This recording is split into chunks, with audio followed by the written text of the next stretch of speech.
Hello everyone, welcome to Brenda's Brushstrokes and Bisque, painting live on Thursday, August 14th at 7 p.m. Central Time. And I have in the screen our box for August, which is the Donna Heartstone Heart. And then you guys should have gotten a packet with the 2 ladybugs and the bee, and then also your painting brush, your content packet with the paint list. And then also your instructions. Now these are usually this underneath the brown packing paper that has the inspirational sticker on top of it, and then all your other pieces are underneath that. So that is where that is located. And so then this does sit up. Your birds will sit on here. You can put whichever one you want wherever. And then, let's see if I can move it without knocking them off. Your 2 little bunnies can sit on each side.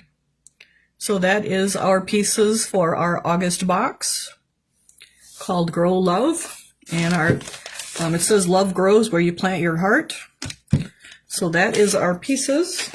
So let's get them all out of the way.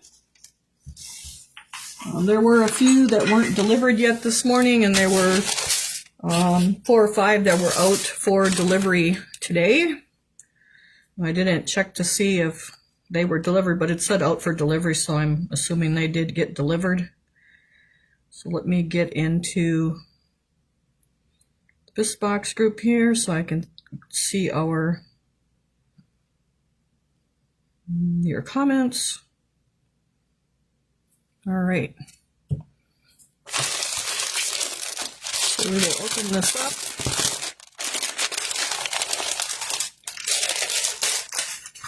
So you have your ladybug, and they're just resin ladybugs, 2 ladybugs and a bee. And you can just get those off of Amazon. And then we do have our painting brush, which is a gold Taklon size 6. So that is our painting brush for like base coating and just regular painting. That's your featured item for the month. Then we have our list with our paint colors and everything, your piece of cardboard, and then your color instructions as well. So this is what we have, which also has the paint list on it. So for number 1, we're going to base coat all of our pieces charcoal. I didn't do black because I kind of wanted a nice soft look to our pieces instead of a more harsher black, so I did do charcoal, and also to show you guys that you don't have to use black. A lot of people think you have to use black, and no, you don't. Okay, so I just use foil to put my paint on, just because I can roll that up and throw it out. So here's our charcoal, which is OS 475 charcoal. So we want to shake that up really good. And so I'm shaking it up. And then I just squirt a good pile onto my foil because we're going to need quite a bit because we're doing all these pieces. And then I'm going to grab a base coating brush. And you guys will be getting a larger base coating painting brush as one of your featured items. I think it's a size 10 that I have ordered. And so I'm just going to use my 5 custom-made brush here. And those are on the website to purchase. There's also a larger flat one. So Jackie says she got hers. So she's checking it in the morning, so that's good. All right. So the first thing I do is dip my brush in the water because I want to condition it. Kind of like when you put shampoo in your hair, you kind of get it wet first, and then I just pat it on my paper towel here to get the excess water out and groom it back to its point. And that just keeps the paint from drying up in the center of your bristles. It just helps with that. All right, so let's just get all of our little pieces to the side here. And then I'm just going to dip into the paint and just brush back and forth and get a nice base coat. And so we want to just brush that out so it's nice and smooth and so that it dries without ridges and puddles and rivers. And I show this every time for every box because there's always someone that's slopping the paint on and not brushing it out. And then when you dry brush, you end up with the paint getting caught on those ridges and puddles, and it's not very pretty. And so this is a very important step to your piece, and so I will show it to you just about every time. So you can see as this is drying over there, that's nice and smooth, where now like right there, there's a big puddle or a ridge, and so you want to brush that out. That's just really important that you brush that out. And I'm just brushing back and forth. Just a nice back and forth. Just keep grabbing your paint and brushing it back and forth. Now, if you had a bigger brush, you could use a bigger one. Some people will use their dry brushes to do this. I don't care to do the dry brush. I think it leaves it more brush marky because they are stiffer bristles, but there are people that do use, and instructors that do use the dry brushes, but for me, I prefer the nylon or gold Taklon painting brushes because they're nice and soft. And now you can see as this is drying, because I brushed it out, now there was probably a little bit of a ridge there, so I can come back and grab that and brush it out. So you can see it really, it's really nice and smooth. And so when we're dry brushing, that gives us that good base for dry brushing. And then you always want to do your bottoms. And then I usually do this inside ring, the inside of the thickness of the clay. A lot of people don't do that, but I do it. I think it just makes the piece look more finished. So that's just a personal preference for everyone. But that's something I've always done. You just don't have that white hanging out there so bright. And so I'm just brushing back and forth. Now this was kind of a reject because it had a little air bubble hole in it, but I'm using it for our class piece because it really is fine. But I try not to ship anything like that. So I'm going to shake up my paint again and get some more charcoal on my foil, and then I just keep moving and brushing. You don't want to be stabbing and dabbing with your brushes. I notice at the shop a lot of people will dab like this to paint. That's not good. You're going to break your bristles. You want to brush back and forth. So they kind of laugh at me, but I tell them no stabbing and dabbing because that's really what they're doing, and it breaks the bristles. So make sure you're brushing and not stabbing and dabbing. And then turn your piece however you need to turn your piece. And I'm just brushing away here and getting a nice base coat. And I kind of look back as it's drying so that if there's a white spot, I go back and touch it up. We don't want any white spots because they will stick out very obviously once we start dry brushing. And I'm talking about, like, I'll show you here now. Like there's really tiny white spots. You don't want any little white spots like that. Now you can dab at those gently if you need to, or dip your brush in a little bit of water. And then that will, so what I'll do, I'll show you. So we have a few little ones right here. So if I can like just get a little water, go into my paint and come to that. And then like it just really, if you have something with a lot of texture, just dip your brush and get just a touch of water on it. And you don't have to do it every time. And then just brush, and that just helps get that paint down into those little crevices, especially with stuff with a lot of texture. Now this don't have a whole lot of texture. It's actually fairly smooth. So, but if you're having a problem with something with a whole lot of texture, like a tree or an eagle or anything with a lot of hair, that will help you to get rid of those little white spots. And we call them fleas because they're kind of pesty like fleas to get rid of. It's just kind of a joke. All right, so I'm just brushing it out.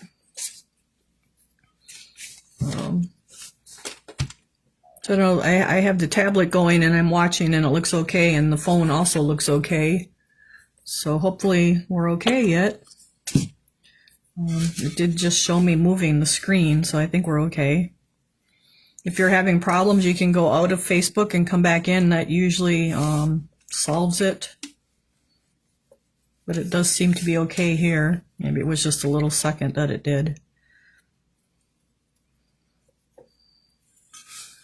So we're going to just keep going around,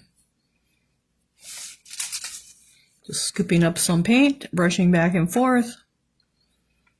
So I'll probably do the little bit of water trick like on the rabbits and the birds because they have more texture on them, but for the most part, this is fairly smooth. So are we froze up again, or can you guys see me? I mean, I can see me on my tablet and my other phone, so it would appear to be okay.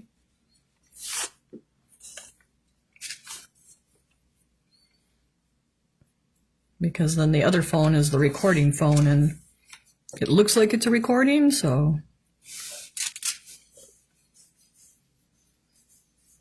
So we're into mid-August already, you guys. The time's just flying by. I can see you good. Okay, thank you, Chastity. I did add another advent calendar to the website. I believe I did. It has a different, thank you, Lori and Jackie. So I think we're good. It may just have been a little fluke there. So I did add another album with a different cover on it. It's more of a generic cover with just Christmas things on it. So there are some more advent calendars if anyone's interested in those. All right, so we can see that that's drying nice. Kind of missed that right there. And we're gonna just kind of balance it on my hand here and get some more charcoal. Now you could do this stone in any color. I just kind of went with the gray. But like stones are any color, so you can do any color. Oh, thank you, Ellie. So now we do have a little more texture here, so I am going to dip into the water and just add a little bit of, I'm actually dipping in the water and put some drops in my paint here. And so that just helps that spread a little bit better. Yeah, a lot of work went into those advent calendars, from pouring all those mice to especially Mary making the calendar itself, the album to hold them. So you can, I would, so you can change the mice around into the different boxes, but for the last page, those mice do need to be in the last page because they're thicker. Otherwise, those boxes won't shut very good for you, and they'll fall open. So those are why those are in the back page. But the other ones can be switched around, and you can switch the back page around with itself. Otherwise, if you're having trouble with them falling out when you open it, you can just add some extra Velcro to it. We did do that to some of the white tabs. But it seemed like we had them situated so that they were all doing good, as long as those bigger ones were in the back of the book. So,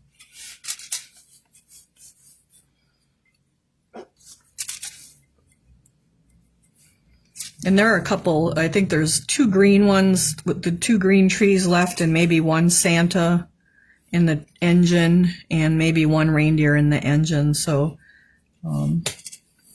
Once they're gone, they'll probably be gone because the molds are a little worn, but not bad.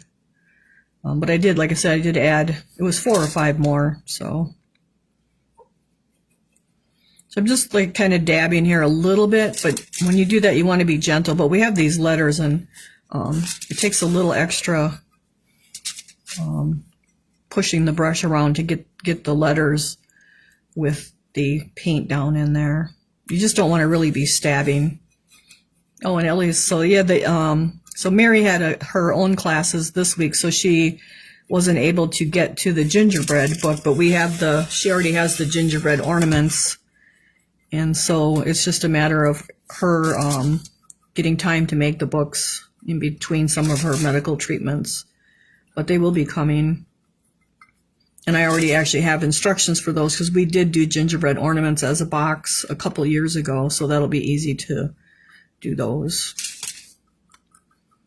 And that one will be a little bit cheaper because the gingerbread ornaments are a little bit smaller, And so there is a price adjustment. They'll be based on $3 each instead of the $4 each. So,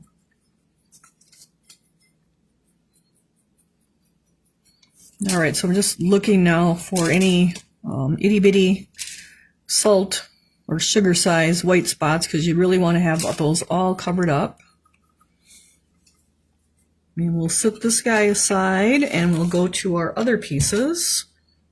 And again, I'm going to add some charcoal. Let's see if we got any other questions going on. The directions you said, avoid the flowers when dry brushing the ash. I probably did, but I'm base coating they have to be base coated first. The whole thing gets base coated with charcoal. Like I'm working on charcoal right now. So, all right, so here's where our little animals have a little bit more texture to them. So if you just take your brush and just put some drops of water in there, you're just thinning it a little bit. See how it's a little bit thinner? Just kind of stir that up. And now that will help our paint kind of flow into the rabbit fur and the bird feathers a little bit easier. Okay. Are all the calendar mouse ornaments? Yes, they are. Yep, they all have holes in them for hanging. I guess if you didn't want the hangers, you could just like clip them off with a wire cutters and then they'd be gone. I've done that before. But they are all the Alberta vintage ornaments that I got a year ago in Labor Day, Memorial Weekend, and so I kind of wanted to do something special with them. So,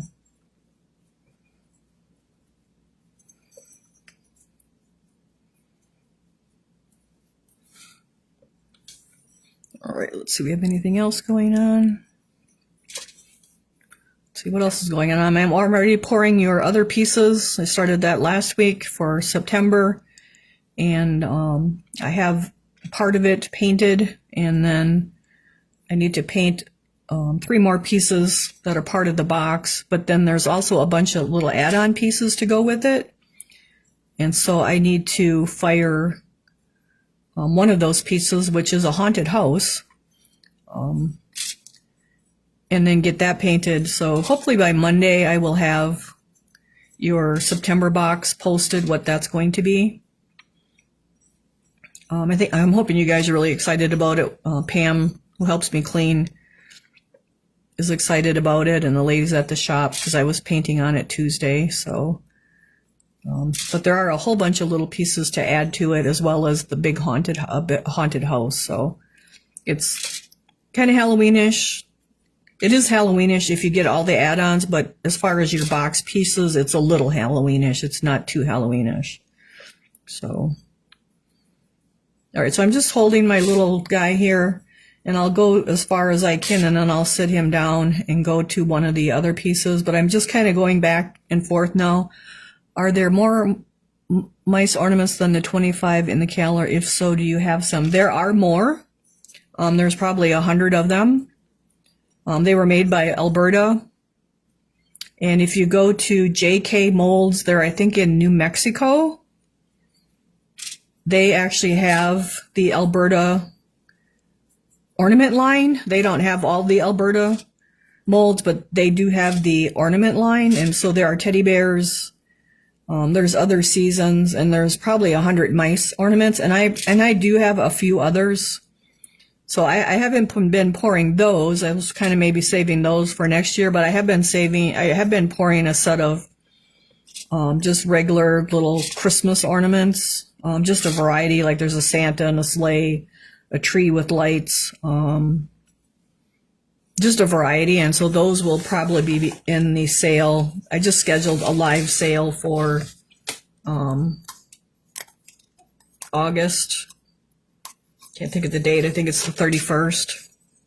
And so those will be in there. And I think I already have like 10 or 12 sets poured of those. So they're just little Christmas ornaments, kind of the size of the mice. But it's more of a variety pack. It's just a traditional pack. Like it'll be there's an angel. I think there's a snowman. There's a tree, the Santa and the sleigh, a candle. So they're just kind of vintage ornaments. So those will be coming for our sale. And then I do need to clean off shelves because there's just no room. So there will be a bunch of spring stuff too that will probably have some markdowns on just to make room on the shelves. So the option is to have a sale or to pack them up and put them away until spring. And it's a lot of work just to pack them up and put them away. And so I'm just gonna have another bisque sale and make room. So it'll be a variety of spring. And I know there's like a Valentine's bear and there's a St. Patrick's bear and a bunch of Easter things actually. So that will be in there too. But there's also some new fall stuff. I'm trying to think if I have new Christmas stuff. I'm not thinking of what it is right now, but there's some new fall stuff. Scarecrows and some pumpkins with bats cut out and different things. All right, so I'm just going to stick my finger up inside here now so I can hold that. And then you guys will have the opportunity to add I'll take a ceramic sale anytime. Yeah, me too. I'm actually going to the Waukesha show tomorrow, so I'll be getting our Yum Yum tree from Clay Magic, and then the donut tree, and then all 5 of the they're not really little, they're like 6-inch gingerbreads that go with that. So I'm getting all of those tomorrow. And then I'm getting from Noelle that big ornament that looks like it's cracked open with the scenes on the inside. And so we're getting that ornament with the scenes for it. And then they have another 7x10 ornament that's pretty ornate looking around the outside. It's kind of, to me, it's vintage looking. And so I'm picking up that too for ornament, for little scenes on the inside the dioramas. And I've been pouring some little nativities and village people to put on those too. So, all right, so we're going to sit this little guy down and go to our next one. Let me see. Looks like all your questions. So now we have our bird. And usually, like on the bird, like they have, if there's texture, like I try to go with the texture when I'm painting instead of against it. So like the feathers are going this way, so I'm actually painting with the feathers. It just kind of fills the paint in better. Now when you're dry brushing, you're going to go against your textures for the most part as much as you can. But for our base coating here, we're actually going to go with our textures because that will help fill in. So let's get some more charcoal. Let's add a drop of water or 2 here. So if you see me at the show tomorrow, I'll have on a Brenda's Brushstrokes and Bisque shirt, probably a dark blue one. Wave me down and say hi, and because I'm not there selling, I'm just there shopping to get our things that we need. I'm getting some 2 big kiln shelves for the kiln because the stoneware firing the glaze is really hard on the shelves, even with the kiln wash on it. But I am using they call them biscuits, so they're little round pieces of fired clay that sits under the pieces. So if the glaze runs, which the glaze for this stoneware does really run, it sticks to that instead of the shelf. And then you just you knock that off and then grind your piece. So what else am I getting? I'm picking up 2 big yard dragons. One is for me, one is for the shop. We were supposed to have 3, but one of them, I guess, got broken cleaning, and so they're only going to have 2 of them. All right, so let's put him down. And then I'm restocking our Fashion Hues paints for you guys that get Fashion Hues paints from me. I know we're out of a couple of the metallics, and so I am doing a big restock on those. In fact, Sherry shipped the paint to me. It's already here, but I haven't had time to get it on the shelf, even open the box. It came yesterday, I think, or the day before. So I'll be updating that on the website. So I'm trying to keep like 6 of each item as far as the metallics and the pearlescence and the luminescence, and then 3. No, I think I have 6 of the other ones too. I have 6 of each for the most part. Now some that were out, will only be 6 of each, but then some that were only 2 or 3, like they'll have the extra 2 or 3 besides the 6. So those are restocked. I will have Mako acrylics in the sale because I took them, the ones that they're no longer making, off the shelf, and so those will be in the sale. So now there is no Mako acrylics. There is only the Duncan, because they put the Duncan label on 13 of them. And so those, when you're looking for those, they're going to have Duncan labels. Some of the colors are accent green, lime burst, medium taupe. I can't remember all of them, but there are 13 of them. And so I just need to clean out the shelf of the other ones to just get them out of the shop and gone, because they don't have them anymore. So, all right. Taking any classes? No, actually, I'm not taking any classes at the show, unfortunately, because like I have to leave at 6 in the morning, so I'll have to get up like at 4:30 because I have to take some molds apart that I poured today, some big ones, before I go.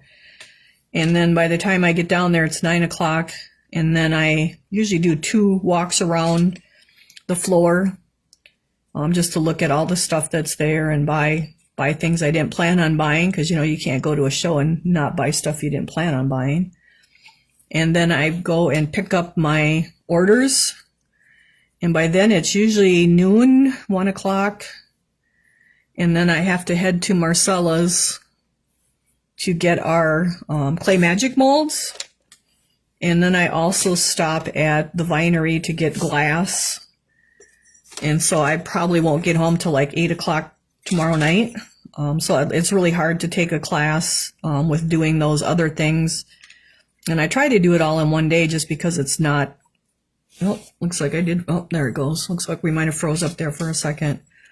And so I try to do it all in one day so I don't have to spend a second day, because it is a whole day to go down to Marcella's and the vinery. And so I'm not taking any classes, unfortunately. And I'm kind of too cheap to do a hotel. Like, they did have classes already today, and they'll have classes tomorrow and Saturday, but I hate to drive down and spend 2 nights in the hotel to take classes. Like, all those costs just really add up.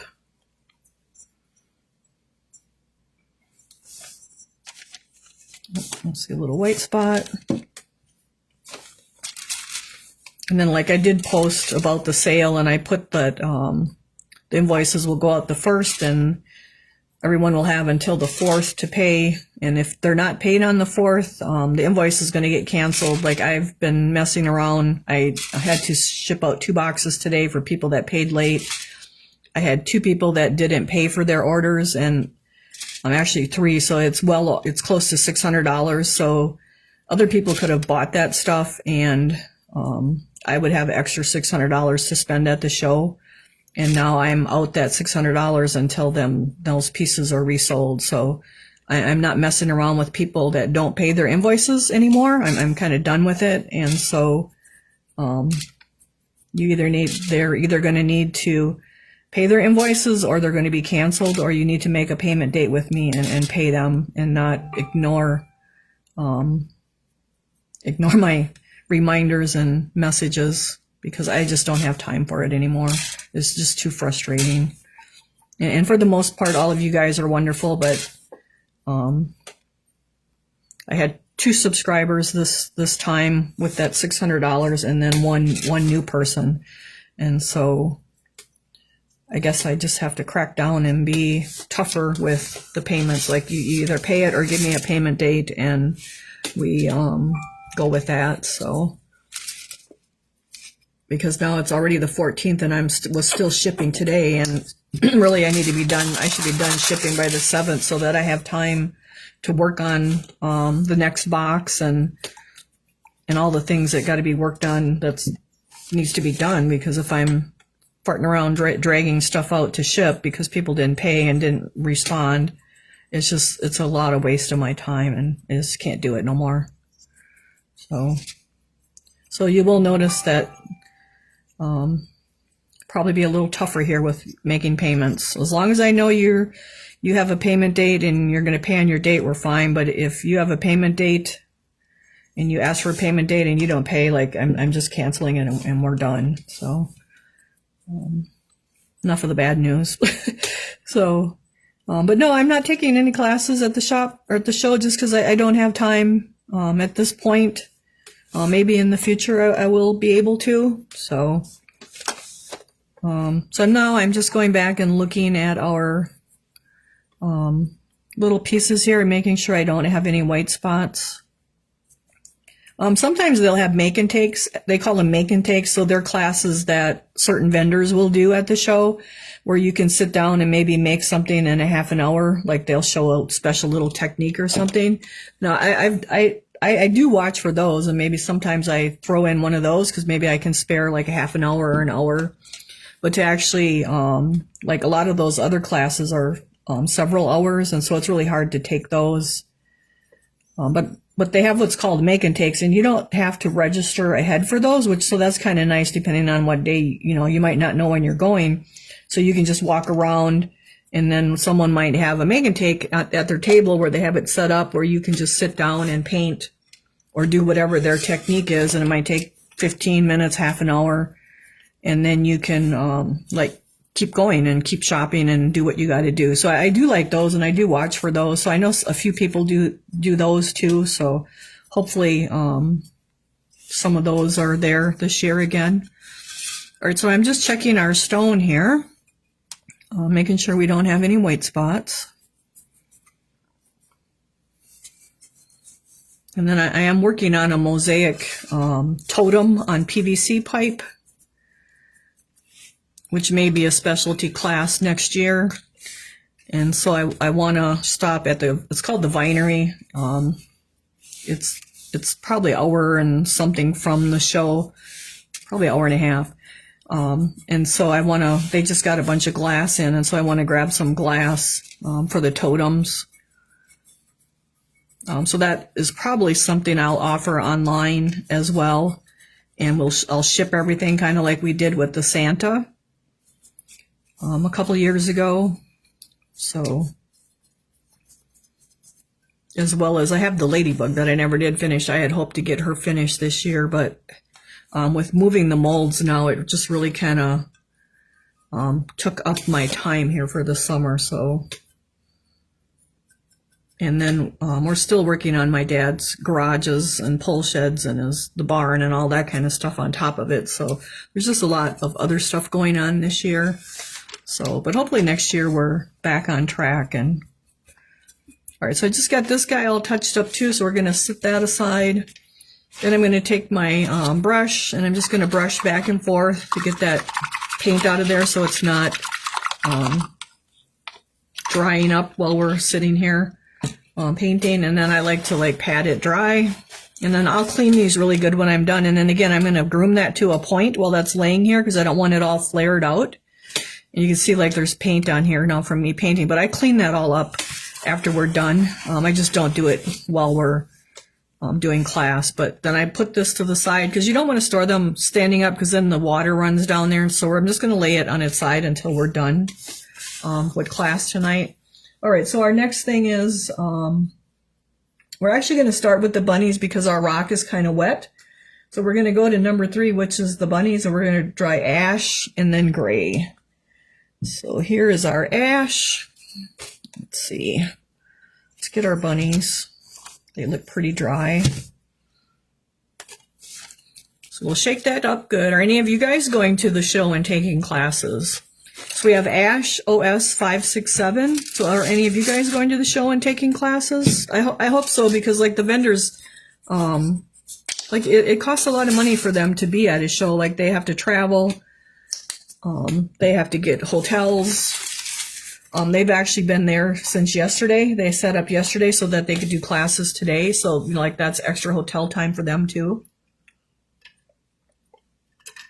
So hopefully some of you are able to swing by there and take class, or even just swing by and purchase things too. All right, so I have my dry brush. This is our size 5 round.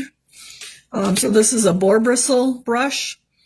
So it's a little stiffer than our painting brushes, and these are on the website too. So I get a little bit of our ash, and then I brush back and forth. I like to do an X and kind of push that brush down so that paint gets all over our bristles. Like, again, you don't want to be stabbing and dabbing. A lot of them will stab and dab like that, and I gotta scold and say, don't do that, you're gonna break all the bristles. Brush, you want to brush. Wish I was closer, yeah. But I'm doing a craft fair Saturday night. Oh, well, that's good. All right, so we look at our bunny, and he's all one color for the most part, grays. And so we want to, like when you pick him up, a lot of people, if you're new, like you're not going to know where to start. So I look at, because he's mostly one color, we're using the ash. Now, if he was different colors, I would look at an area that's lowest, and that's where I would start, and then work my way out on the piece, just like kind of like you're getting dressed. You put your underwear on first, and then your pants over the top. So kind of that effect. And so then I look at the way our texture is going. So I want to brush across our texture, and I'm brushing lightly. And you don't want it to be wet and shiny looking, because then you have too much paint in your brush.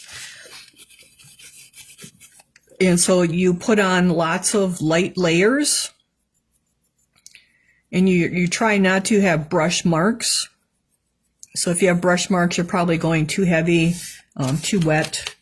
And so you get a little bit of paint, brush it out. So you can just barely see that there's a lighter shade now of the ash here versus over here where I didn't go. Hopefully you can see that. And it's just catching on our fur.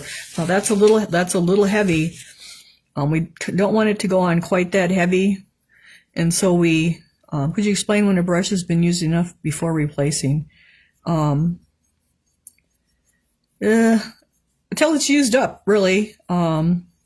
So I have a bad habit of not throwing brushes out. Like I have brushes that are down to nubs, because sometimes them little nubby brushes actually come in handy for stuff. So it kind of depends on, or if all the bristles are falling out. There's no bristles. Usually if there's no bristles left in them, that's kind of when I throw them out. But really, I'm looking through my little, let's look through our little bucket here. Like that's really stubby. Like I even save that, because sometimes you just need a little stubby brush.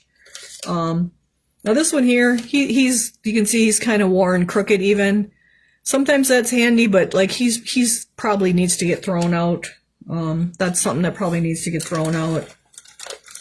This is probably something that needs to get thrown out. You can see it's worn right down to the end basically. But I do like to hold on to them, or at least hold on to a couple of them. And that's about all that's in here is like 3 of them. So when they get really stubby like that, like I do hold on to 2 or 3 of them, because sometimes they just come in handy for something, for some little area that. So it kind of depends on you. Like if you like to hang on to things until they're used up. I use all my old ones for chalk. Yeah. So there's,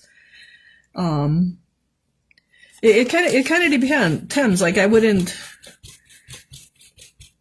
Some of them get to looking pretty ugly. Now I got dirty hands from all the dust on the brushes. Like they can be really handy, believe it or not, for some little special, and it may not even be dry brushing. It may be doing something else. I don't know, putting glue on or something, like that way you don't ruin your good brushes too. And then you could always throw it out after you use it for that. Like I tend to hold on to them forever. And then every couple of years I just have to go through them and like give it up. Like it's time for you to go. But those little stubby ones can actually come in handy for different little things, depending upon what you're trying to do. So, and I have some people that they'll get worn maybe halfway down and they throw their brushes out. Like they just get new ones. So, and I probably get new ones at that point too, because I like big fluffy, brushes is kind of my favorite for dry brushing versus something that's stubby. Like this wouldn't dry brush really well with a stubby brush. So this is a nice full brush, and so this dry brush is really nice because we're kind of dry brushing with the tip. Now that was a little wet there, a little too much. So I tend to like, for dry brushing overall, a nice big fluffy brush. And so then I do end up with a lot of maybe half-used ones, but I still don't throw them out. Like I use them for other, depending upon what I'm dry brushing, like I'll grab those too. But like on a nice piece like this, I tend to like a nice big full one. So it really depends upon your piece, I guess, and what you're doing. I had someone at the shop on Tuesday, and they were doing the eagle, the big eagle, and they were doing the feathers, and so there's a lot of feathers on that piece, and it's a big piece, and they had a dry brush that was probably half of that, and they were trying to do their eagle feathers, and that really made it hard because it's so short and there's not a lot of spring in there to catch. I don't know, when you have texture, you want spring in those tips, and so your bristles do have to be longer, and it just catches the texture nicer than a shorter one. It's less work. So it kind of depends what you're doing as to which brush you're going to use. Like sometimes if I'm doing something and I can't even tell you what, I'll end up looking through my like the brushes until I find just the right one for that right thing that I'm doing. And it's kind of crazy because like sometimes you want them short, sometimes you want them really long, sometimes you want them flat, sometimes you want them round. So brushes are kind of a big thing. Mine get stubby like that, then they become paint stirrers. Yeah, they can be paint stirrers. What do you have in your water? And what do you use to clean it? So I don't have anything in my water. Usually I have what I like to use, like when I'm done tonight, I go to the sink and I have a Harold's brush cleaning pad. It's the blue one is a little, it's soft, but it's a little bit stiffer than the white one that I carry. And it's just a silicone, like swiggled all over. And I turn that on, and then I take, say this is the pad, and the Harold's brush pad's about this big. So I turn the water on, let the water hit that, and then I brush back and forth until the water running out is clear. That's all I use is water.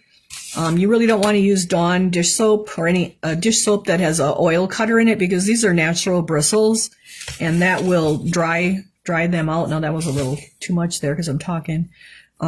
So you don't really want to use a dish soap or anything that has an oil cutter in it. Like Dawn has an oil cutter in it, and so that's going to dry your brushes out. If I will deep clean them like every 6 months, and then I use Murphy's oil soap for that. And I will actually, maybe we'll do that one of the times, but I'll actually, if one is really dirty, I'll like put some Murphy's oil in my hand and then put the brush in there like that, and then take this and just massage it and add a little water, and you can really get the paint out of your brushes with that. And if someone is really bad, like say you forgot to wash it out and it's all stiff and hard, you can put it in some Murphy's oil soap and water, like half and half overnight, and then by morning they're usually softened right up, and if you keep massaging them and run the water over on them, they will clean up really nice. And then you do want to rinse them really, really well, because it's actually, I looked it up, it's actually a natural product, and I think there's some oil in it, but I've used that for years and I've never had trouble with it, as long as you just rinse them really, really well after you get them cleaned. But that stuff does wonders. It kind of conditions them too. It's like there's like a softness to them after you clean them up really good with that. All right, so we got a nice layer on him, and so we're going to let him dry and go to our other one. Mine gets stubby like that. Okay, let's see what else. It looks like that's about it. So yeah, I usually don't use any kind of soap on mine other than that Murphy's oil, like once every 6 months. And mine are due for a really good cleaning.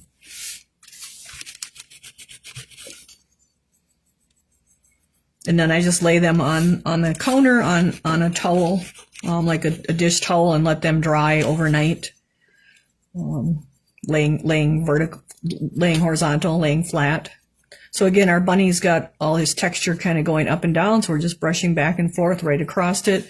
Here it kind of goes horizontal, so you got to kind of change your direction. So you kind of look at your fur, whatever directions your fur is, and then you go across it.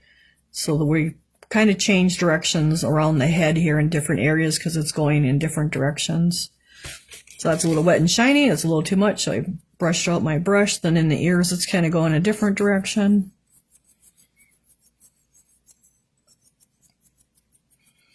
And so we just keep going and brushing away.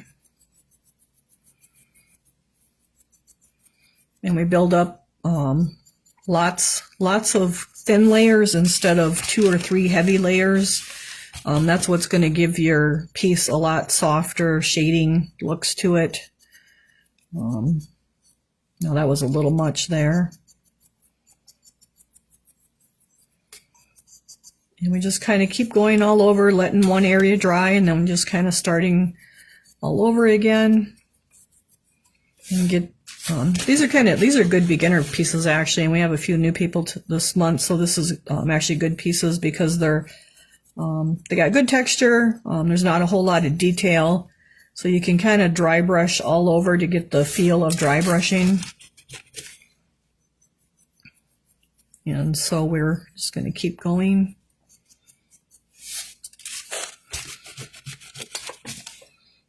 So it's almost time for me to order molds for next year already because I do have them through the end of the year. And then I have to order clay again.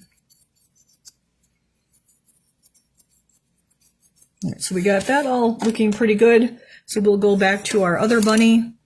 And so now he's been sitting there and drying. So now our ash is going to go on there a lot easier. I'm just going to grab one to see how light I went. All right, so you can do these rabbits in whatever color you want, of course. I just went with the gray because the stone is gray, but you could do them in browns too, or whatever colors really you want.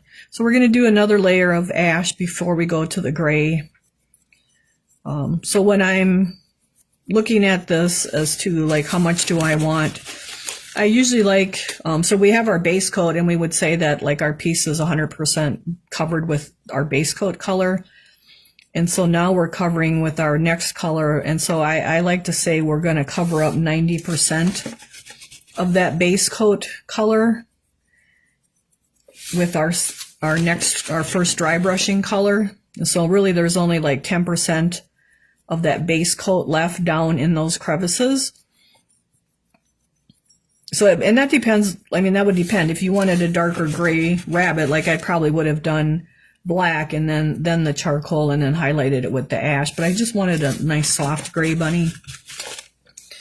And so I'm doing like 90% ash and letting about 10% of the charcoal.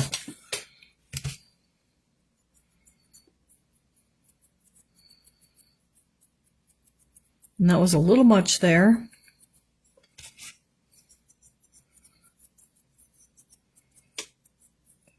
And that's just because like I want him to be I don't want him to be a real dark gray bunny. Now if you wanted him darker, you would maybe go 50-50. Let 50% of your base coating color. We're going to go about 90. Or 10, I should say, of the base coating color. Leaving 10 of the base coating color.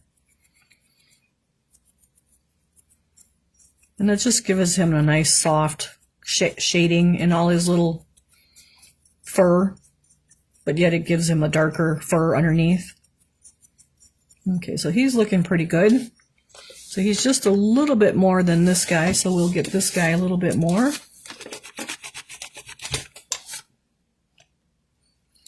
So let's see, any other questions from anybody?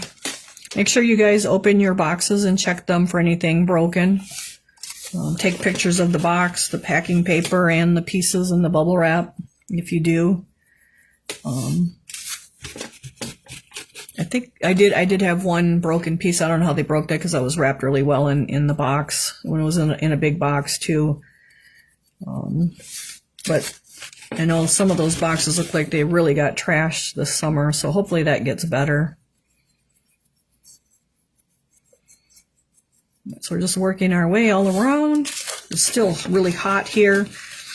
So Cindy says hers was perfect, good. I try to really pack them good because I know they just seem to be a little more careless with them, I guess. I don't know.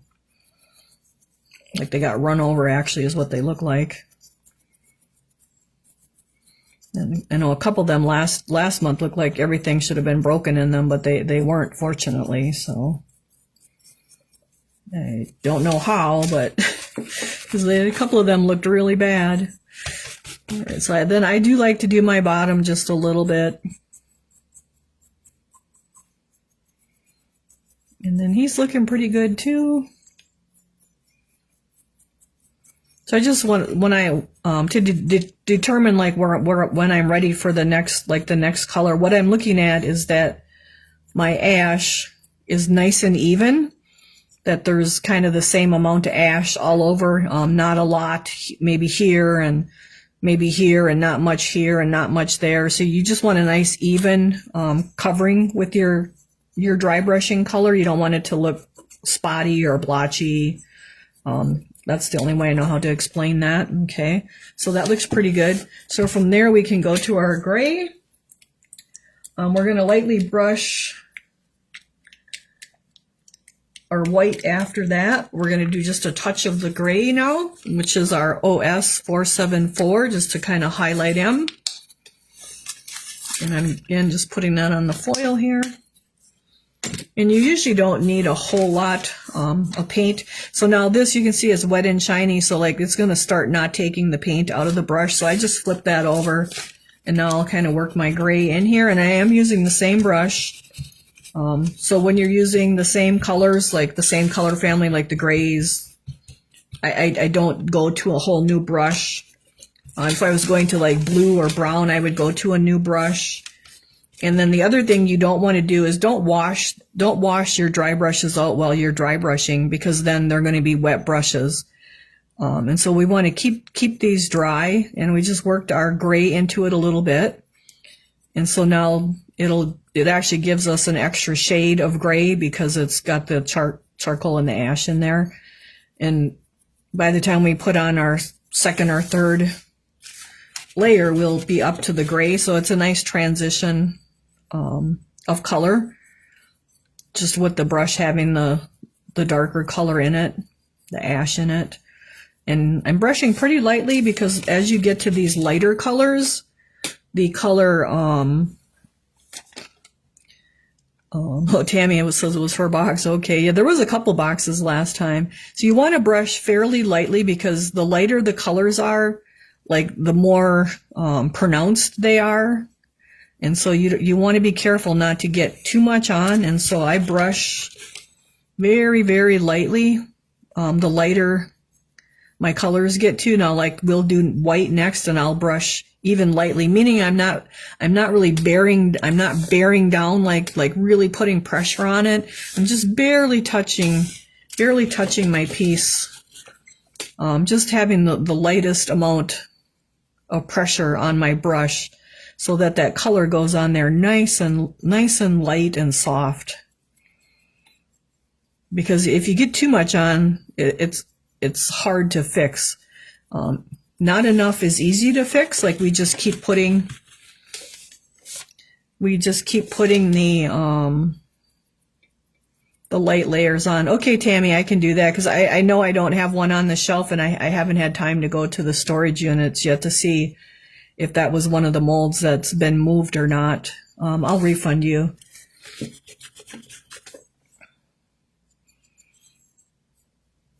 So I was trying to move the molds like shelf for shelf, but that's taking too much time. So I'm just putting them in their categories, and I'll have to log them come spring.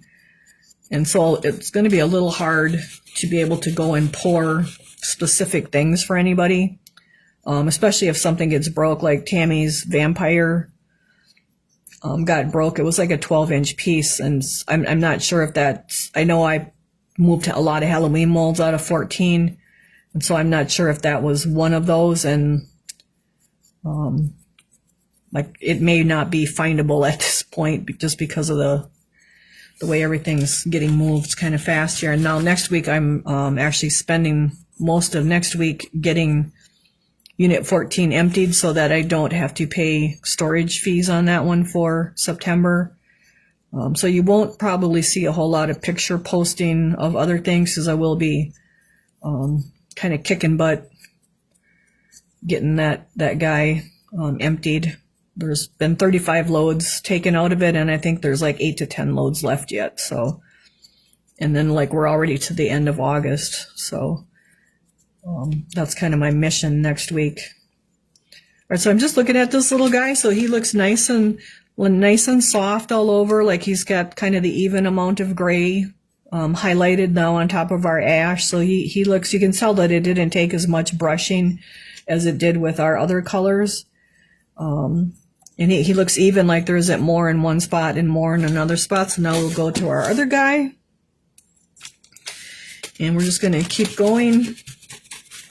Again, all these little furs going up and down. So we're going to brush across, again, really lightly as far as the weight that you're putting, or the pressure you're putting on the brush, so that it you don't put down too much. Because if you really get too much down, you may have to go back.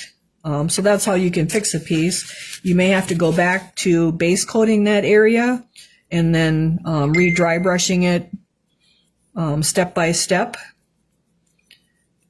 So it's better to go light and do extra layers than to go too heavy once you get to these lighter colors.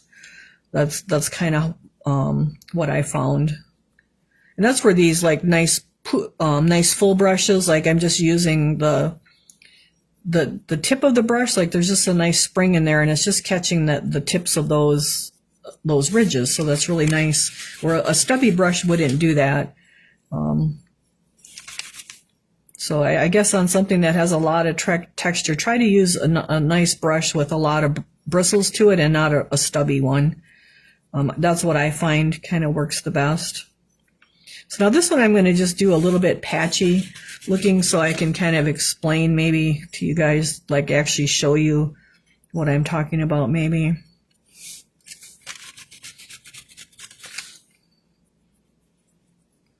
Because what we want is a nice even everywheres.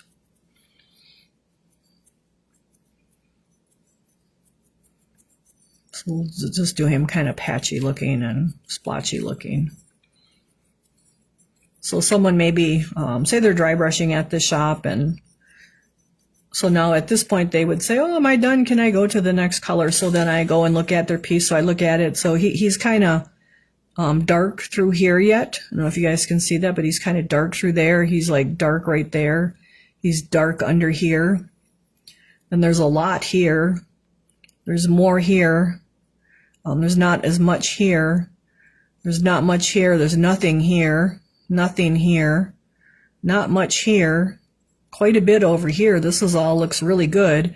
So what do you want? Nothing here. So what do you want? Nothing up here. So what I would tell them, so what we got to do is get the rest of your bunny to look like over here like it does here. So we want it even. We don't want it splotchy and blotchy. So hold them up so maybe that'll help. You can see like there's no ash, no gray there, but see how the gray is really nice here? So you want this nice even look all over your whole bunny. So like there's nothing there, nothing in this ear. It's pretty light there, pretty light down here, pretty light through there, there's nothing there. So I should say pretty dark through there. And so that's so you can almost kind of see a line like right here. We don't want to see lines. So that's like dark right there and dark right there. So we got to come back and even that out. And so we're going to even it out. And that's done just by adding a little bit more. And that's why we got the sign up on the board. A little bit more, because that little bit more is what really makes your piece kind of come together. You want that nice and even. I mean, it gets to points where you're also shading, and there is going to be a difference, but like we kind of want, this is our main color to our bunny, and so we want to get him nice and even with this color. And now our white will be our next kind of more of our highlighting color, but it's also like his belly is lighter.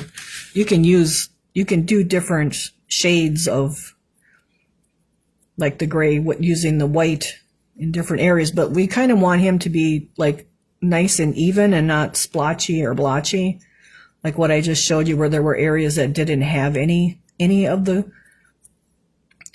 gray on it. Now if it was, say, a gray and white bunny and that's how you wanted him, well then that's okay. But overall we kind of want to get this guy just more even. And you can see it's just a few brushes. And again, I'm just going back and forth, going pretty light with the brush. Get a little on the bottom here. And then I just kind of just keep turning him and looking. I look at these edges. The edges are an area people usually miss too. So you want to get those edges and those under areas. And then I just keep turning him. And so now when we kind of look at him, we'll go around him one more time here. We can see that our gray has become fairly even all over him. So this isn't really dark here anymore. Like it's got the gray on it just like it did over here. Same with over here. We could maybe use a little bit more here. Same with here. No, he's a little bit dark under there yet. Same with under here. We got our gray, and when we look at this, like there's not a dark spot anymore. It's just nice, even gray color. So that's what you want to go for, and not have it the patchy and blotchy, which is what we just showed you. Okay, so from there we can go to white, which is our OS 431, and we are going to dry brush the bellies and the insides of the ears with a little bit of white. And I'm going to get a new piece of paper towel because that's all gobbed up with paint. And because we're kind of gray and white kind of go together, like it's not blue or green, I'm going to use my same brush, dip into the white, brush back and forth here, kind of work that in there. And that'll give us a super light white, or kind of a gray white, but as we keep going, it'll get to our white. And so now we're going to do our kind of our highlighting plus we're going to add extra color, like usually their bellies are lighter and inside their ears. And then I did do just a touch all over the rest of him just to highlight him a little bit. But so this is where, and you want to brush really light because the white will go down really strong if you do it brush too heavy. So even though we're doing, say, the white on his belly, let's see if we can do it kind of patchy here. And maybe a touch there. And then we can do some in the ears. You still want it to be, the area that you're doing to not be patchy. So even though we're not putting white all over, the area that we are putting the white, we want that to be even. We don't want it to be patchy either. So we got some in that ear. And I'm brushing really, really light because I don't want to get my white on too heavy. And I'm putting more white in the deep part of the ear and less as it comes out. And that makes it like a nice soft transition so that we don't have a whole lot right here and then have a line where it stops. So you want to do like a nice transition. You want to try to avoid like a line. So we got to get a little bit further out on that one. So I look at each ear so that they kind of match. So I got to get my white out a little bit further here. All right, so now when I look at my white down here, it's like, well, that really isn't enough. That isn't doing much. Like there's just a touch there. There's hardly any there. There's hardly any there. So we want to get that to be more and to be more even. So even though we're only doing this little area, we still want it kind of even, but in that same token, we're going to have it stronger through the center because this is where the light would hit it most. And then because that's going away, it would have less light. And plus like your bunny hair, like it goes from a lot of white to less white to no white. So you want to like fade that into the side of the gray. So you got to be careful to not have like a straight line, I guess, so that it's like transitioning from where we have a lot right here to less as it's going away. And so I'll brush more through here and less over here so we have that nice transition. And same on this side, because usually it's their belly that's white. And then like that rest of that is gray, so we want to have that nice soft transition. But I mean, and that's kind of for a wild rabbit. Like you can get tame rabbits that have distinct markings on them, so you may not be fading your color like that. You may have lines. So it kind of depends upon the piece that you're doing and what you're trying to achieve. But you can see we have a lot of white here, and then it's going to less to none over here. And now we got to do a little bit under his chin because that usually comes up under their chins. And I actually did his whole little face a little bit.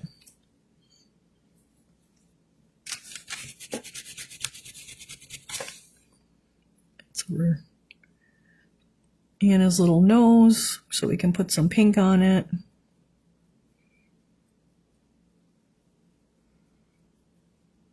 So you can, every rabbit is different, like even in the wild, like they're not all the same. So we'll get this a little bit whiter under his chin here, and then kind of bring it up here, and then kind of like fade it out.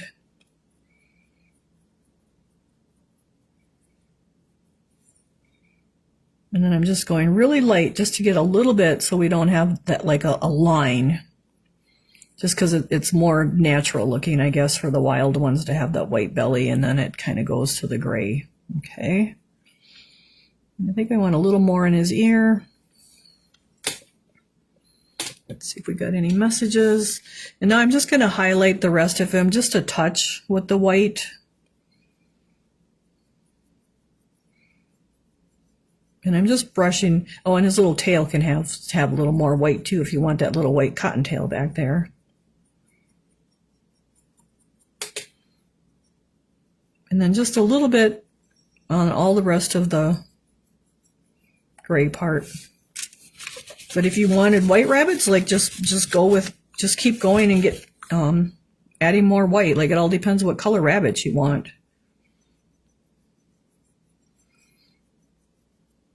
So I'm just getting a touch of white all over, and then I'm going to probably come back and highlight in a few areas with a little more white.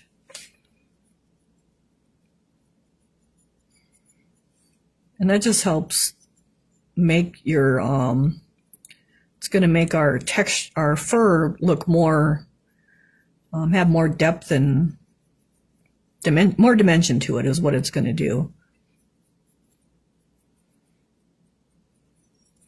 And then like what I'm going to do is so now I'm going to kind of got a little bit of white all over. So now I'm going to come back and kind of highlight him a little bit more in a few areas, like where the light would be hitting him a little bit more.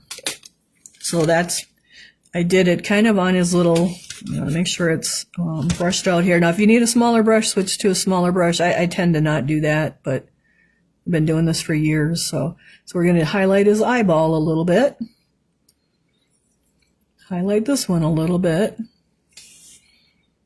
And so I like to brush against that edge. We talked about that before last month, about brushing against that edge instead of with it, because then those bristles kind of catch on that edge and highlight it. Then I look at them to make sure they're kind of even. So this one's got more. So we'll get a little more on this one. Maybe a little more on his little cheeks. Probably a little touch on his paws here because the light would be hitting that. Kind of a touch on his shoulders, a little touch on his tips of his toes and his little legs right there. Maybe a little bit more on the top of those ears. Top of the head because the light would be hitting that a little more. kind of through here, the light would be hitting him more, again, on top of those legs there, and then the little shoulder legs here. And if you want a little more on his cheeks, you can put a little more on his cheeks. So that is that guy. So now we'll do the other one. Get some more white again. And again, we're gonna, so I'll try to show you blotchy again this time. So we put our white on there, some white down there, and then they might do that and think that is that good? Well, no, because see, we have a lot of white here. There's no white here. We've got a little bit there and a little bit there. So we want that more even again, even though it's not all of it. So but we do want that whole belly area to be white. So we're going to kind of come right through that middle. And then I'm just kind of brushing away to get this other little area so that it's kind of a fade, because the brush is touching here every time, but it's touching less on the outside. And so that gives that nice faded look. And you can go back and forth too. You're just going to come back and do more in the center to make the center look whiter.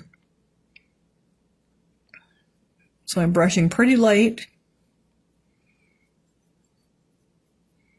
And again, I'm going to come through my center so I can get that center more white, because usually that's pretty strong white. Okay. Then we can do his little nose and cheeks.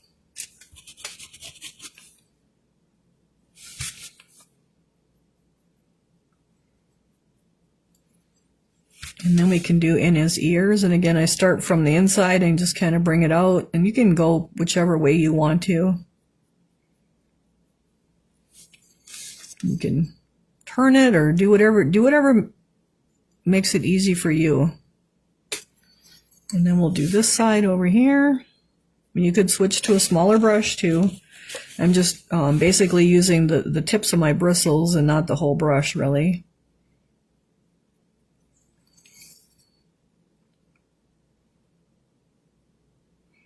And you can have this one a little bit different colored ears compared to the other one, because like every creature is different, just like all us humans are different.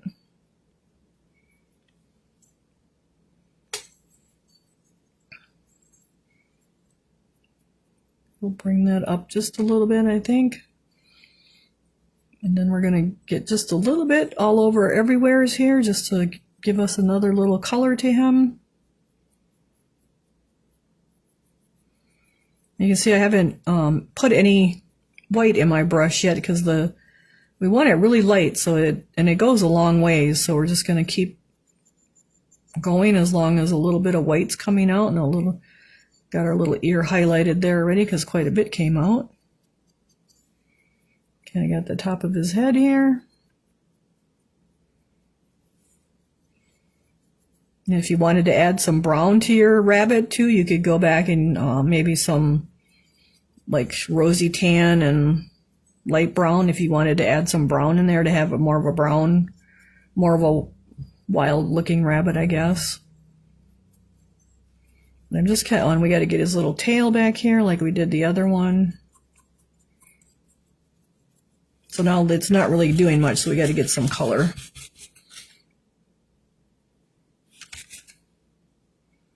So you can see now I added a little bit of color to the paint to the brush, and now it's adding our white really nice there. But now we got to be really careful because we don't want to get too much everywhere else. I'm just giving him a little bit of white everywhere.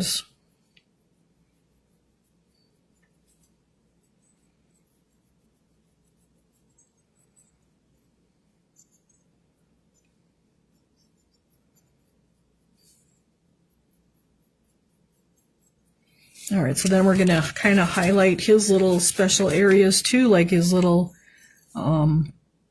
eyebrows here. And that just brings a little extra attention to him. And then this one.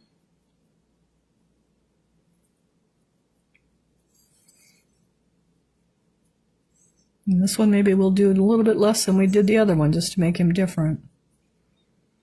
Maybe a little more on the tips of the ears here.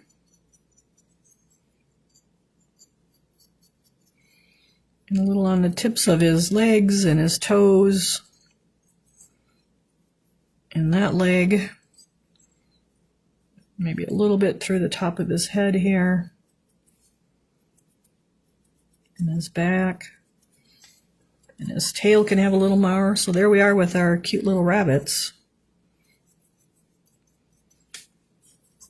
All right, so I'm going to lay that brush aside. Now, what did my instructions say here? Dry brush the noses with Azalea. Okay, where are you, Azalea? Oh, that's red. That's not Azalea. Where are you?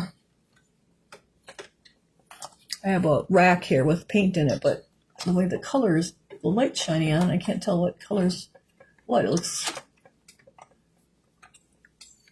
Oh, Azalea's right here. No wonder I can't find it. All right, so we're going to take Azalea, OS 559, Azalea, and we just need a little drop.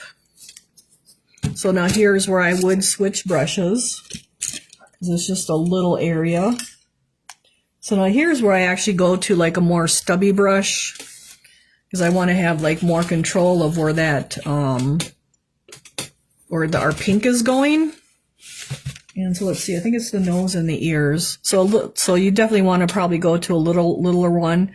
So I did just do a little on his nose.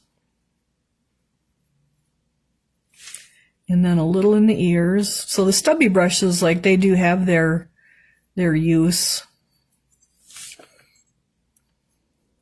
And this is a flat. I like to turn that on its edge so I can get down in that the little part of the ear. Now you could use chalk if you have chalk too. And you can make these ears as pink as you want them, or unpink as you want them. But it just takes a drop. And again, we're just kind of brushing lightly. And I usually put more down here and less as it goes out, because it seems like it's a little bit darker pink in the deeper area. And then less as it's going out.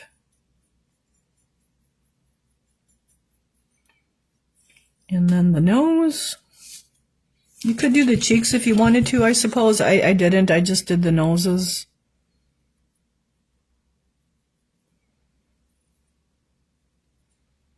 No, this one's got a lot pinkier nose than the other one, but that's okay because they're different. They're different bunnies, right? All right, so we got that done. I'm gonna lay that aside. Then we're gonna use black, white, and walnut for the eyeballs. So we already have white. Let's get some black, which is our OS 476. And then hopefully I got some walnut here. Let's see, I should have grabbed that out before. Charcoal. Hold on, get my big arm out of the way. Walnut. So our walnut is OS 472. So we'll get a drop of that. Whoa, I got a ton of it. All right, then you want a good liner for that. And I like my 4585, what number is it, 20. And then I'm going to bring this over here so you can see. I'm going to dip into my water and add a drop of water to the white, the black, and probably the brown here too. All right, so I'm going to stir that up so it's kind of like ink. Then I draw my brush through it, pull, turn, and lift, pull, turn, and lift, so we get a nice point on it. Now there's a big drop of water on the end. You don't want that, so you're going to touch that onto the paper towel, otherwise that's going to run down your bristles, and you're going to be mad. You're going to have a puddle in your eye. All right, so I reloaded my brush. Now I like to pull them in close to me, but I put a dab on the top of my paint lid so I can find the color fast. So that's a good idea. I might do that. All right, so now you want to kind of hold this like you're holding a pencil. I like to pull it into me, but then you guys wouldn't see it. Then you want to rest your painting hand on your piece. And we're going to just make our whole eye black. No, that's just a little too thin. Grab a little bit thicker black here.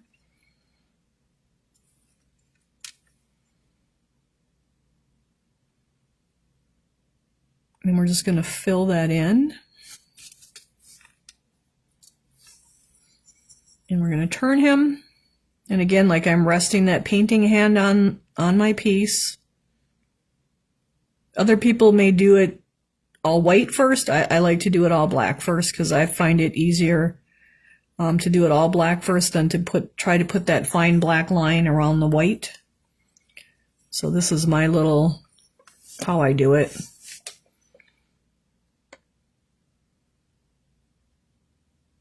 And just take your time, fill the whole eyeball in with black.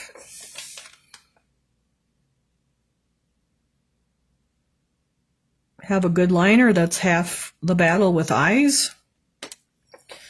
All right, so we're going to switch this side. Again, you can see I'm resting my hand on there. I got this arm resting on the table. Like you want everything really solid. And if you can pull it into your body, that would help as well.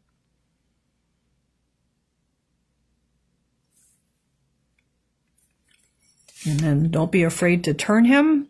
Now these are little eyes, so they're probably a little bit harder, but with a good liner, you should be okay. And we're just filling that in.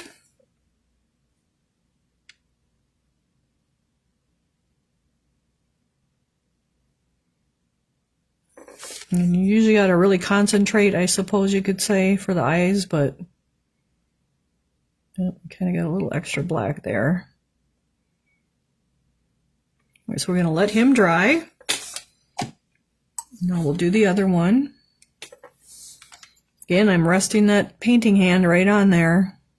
That's really important.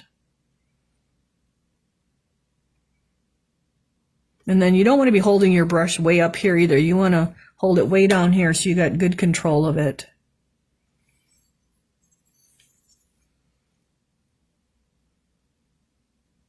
You want to pull the brush towards you instead of away from you.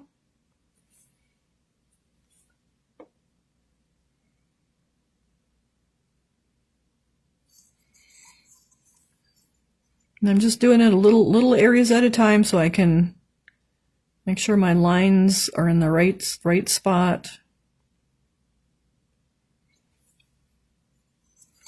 And we'll flip to the other side.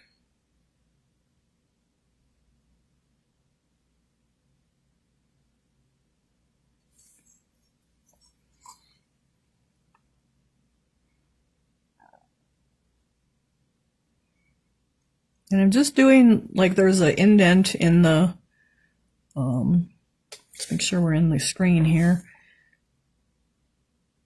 In the piece of this, like you can tell where the eyeball goes, and that's just where you just follow that line. It's just like coloring in a coloring book, like you're just following the shape that's on your piece.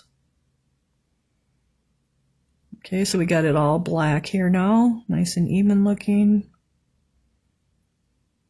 So we'll put him down. See if this guy's not quite dry yet.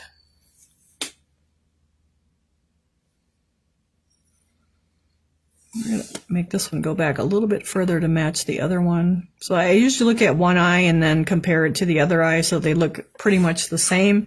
Wash my brush out. And now I'm going to go to my white. Stir that up a little bit. Again, make sure there's no water puddle at the end of your brush. Draw through there so you get a nice point. And we got to wait for him to dry for a minute.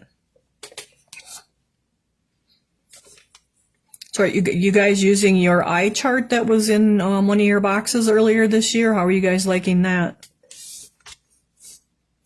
It's hot and humid here yet again, so it's taking a little bit for it to dry.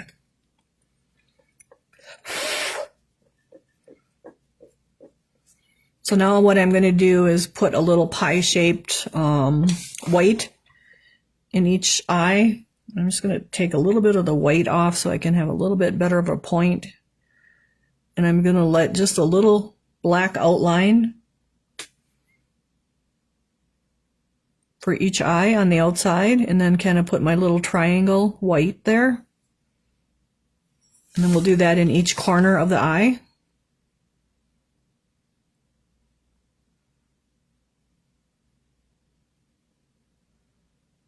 We need to let just a little bit of black. So you can see where, if you paint the whole eye white first, how hard it would be to put that little fine black line around the eye. Like, I found that really hard.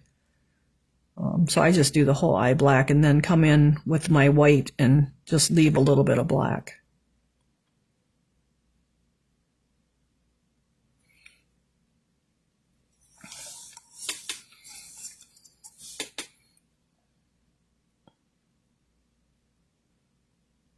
So again, I'm like pulling that brush towards me and just kind of filling in our little triangle there. And it don't matter what that looks like because we're going to be covering that up with the brown anyway.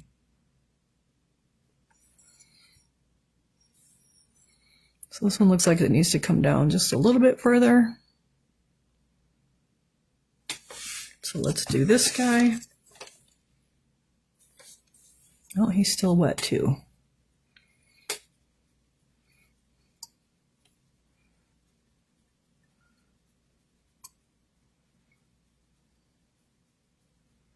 I should get a little heat gun, I guess. Maybe that would help for our drying here.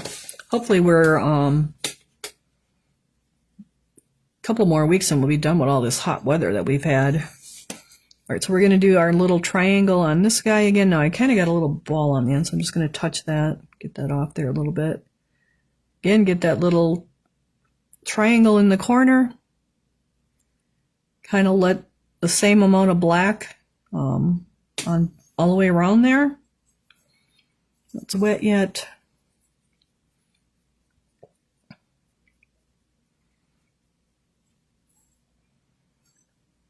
Let's see, hopefully this is dry enough. Again, we'll do this little guy, or a little triangle in the corner, kind of a little pie shape.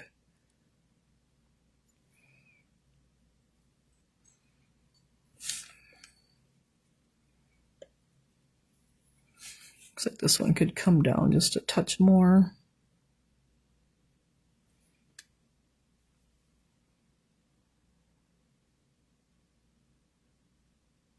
And then we'll do this side, so they each got their own little white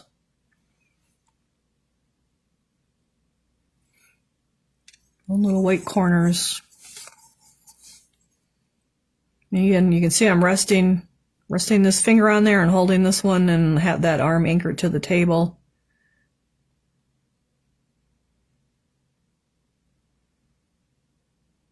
There, we got our little corners done. Now we're going to go to our brown.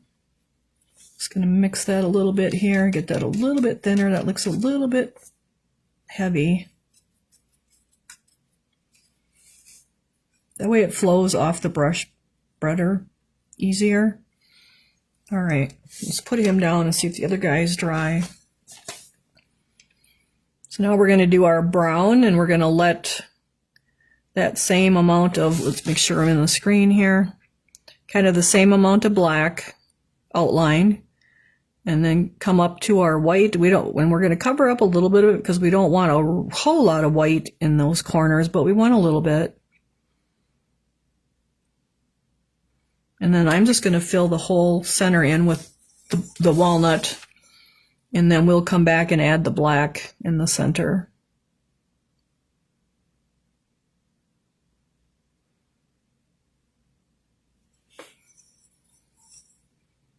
And then I kind of look at it to see if that's too much white showing or just enough.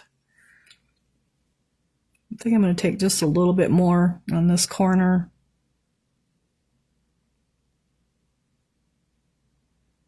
So he doesn't look like he's staring and possessed.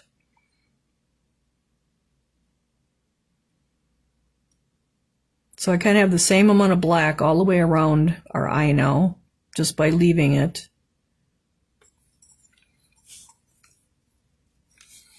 And now we'll do the same on this side.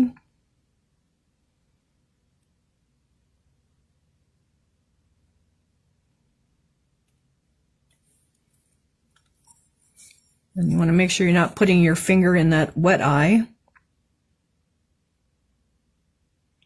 So now we're kind of shaping our white and then our final outline of the black.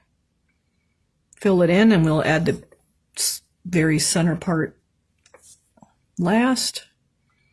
Now he needs some shaping up here. He looks pretty crooked.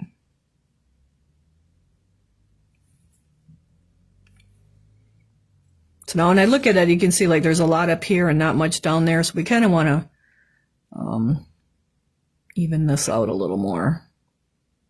Get it rounder, I guess you could say.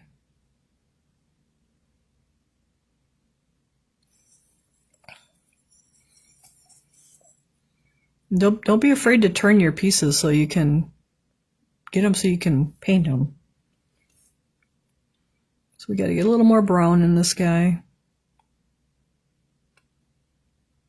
And maybe get rid of a little bit more white there. He's got a lot of white showing.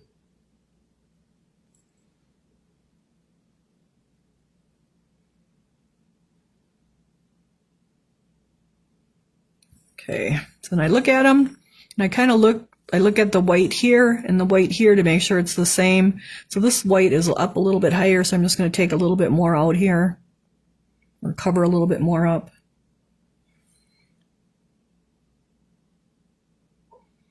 There we go, so that looks more like the other one, and then the same with the corner. The corner's pretty close. You wouldn't have to mess with that. Sometimes you have to know your limits, like are you going to make it worse by trying to make it better, or are you going to make it just leave it the way it is? So that looks pretty good. So I compared the two eyes to each other. Now we're going to do the same with this guy, or girl, whatever it is. Get our white black outline and then come to the white and get our curve in there. So he's got a rounded eye. I think the biggest thing is to not have too much white left in each corner so they look like they're possessed. So we just want a little bit of white left. And a little bit of black as our outline.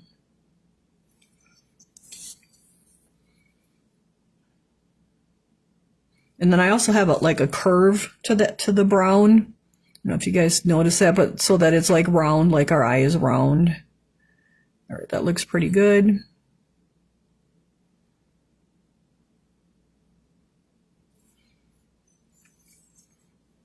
And now we're going to do this one. Again, let a little bit of black come to our white. Oh, and I kind of took too much white away on that one.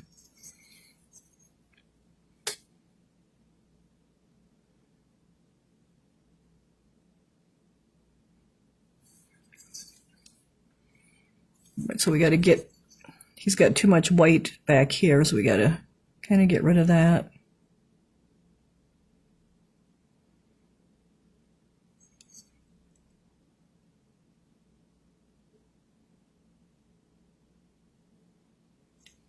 So now this guy, he doesn't have much white here.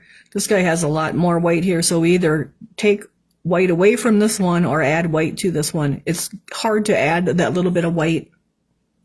So I'm actually just going to take a little bit of white away from this one to make it match.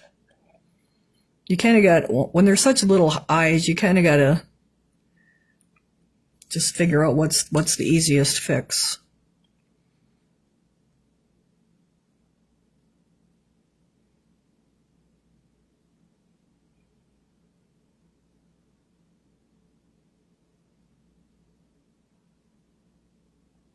All right, so we got that done. Wash my brush out.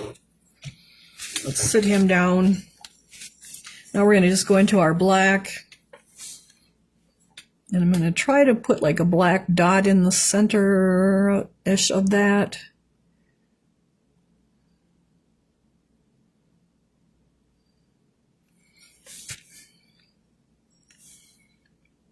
So they're so tiny, like I can almost do a dot instead of having to like paint the little circle.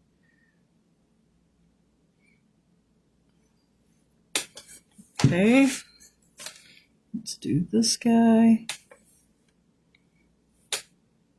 So I have a really plump dot of black on the end of my brush. Whoop. Well, that one I'll have to come back with the brown and kind of touch it up because he got too much. You could use your ball stylus to do this too. So that one there. So now this guy I'll have to let dry and come back and put a little bit of brown on top of that one. So I won't be able to do that one. And then I just put a little white line and a dot. And so we're gonna,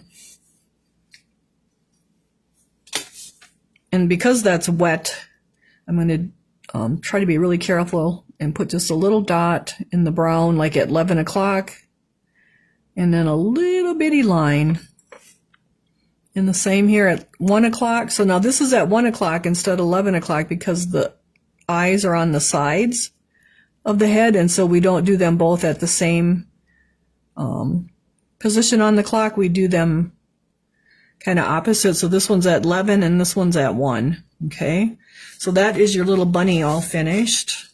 And then I sprayed those with matte. And so let's see. This guy we can do our little dot. It's all a little bit wet though. Just a little line. And I guess we'll try it. A little dot and a little line.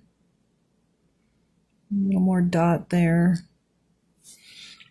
All right, so I got to go into my brown here and see if we can touch that up.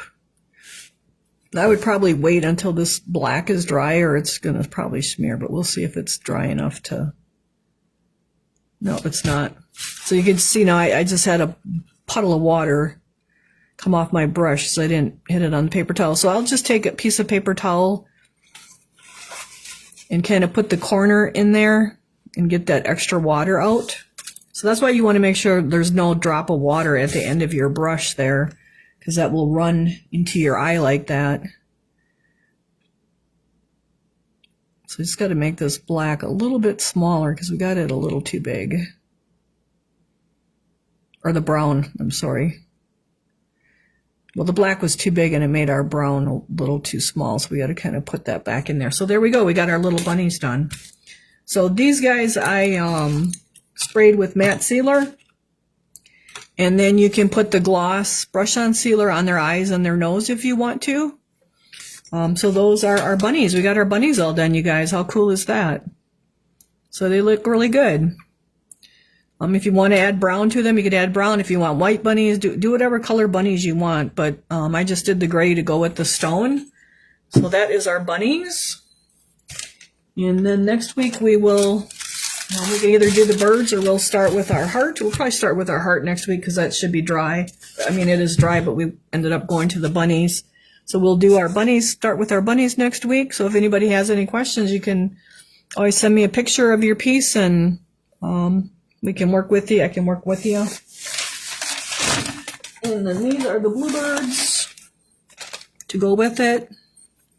So we'll do those probably the following week then. This one might take 2 weeks and then we'll do those. So I think that's about it. Class went over a little bit, but we got our birds done, so that's pretty cool. Otherwise, I think that's about it. I did get the other videos for the last month are all uploaded to YouTube because Facebook will start deleting them because they're at 30 days now. I will get this one uploaded to YouTube too, but it probably won't be tonight or tomorrow because I am going to the Waukesha show and I need to open a few molds tonight and then open the rest in the morning before I go. Get our molds from Marcella's from Clay Magic and then go to the vinery and get some glass for some mosaic projects. So I'll probably be posting a few pictures of that stuff. Hopefully by Monday I have your September pieces finished. I have part of it is finished, and then there's a whole bunch of add-ons to go with it, so I'm trying to get those finished as well. I will have to fire the haunted house add-on on Saturday, so hopefully I can paint that on Sunday. And then I'll post a picture of everything, hopefully by Monday. It's really cool. I hope you guys really like it because it's really, really fun stuff. So, otherwise, I guess that's it. If you guys see me at the show, like, wave me down. I get kind of involved with looking at everything and don't notice, so just come and grab me by the arm and say hi. I will have on probably a navy blue shirt that says Brenda's Brushstrokes and Bisque on it. So I think that's it, you guys. So have a great week. Stay cool, and hopefully I see some of you at the show tomorrow, and otherwise we'll see you next week, Thursday for class again. Thank you, everyone. Bye.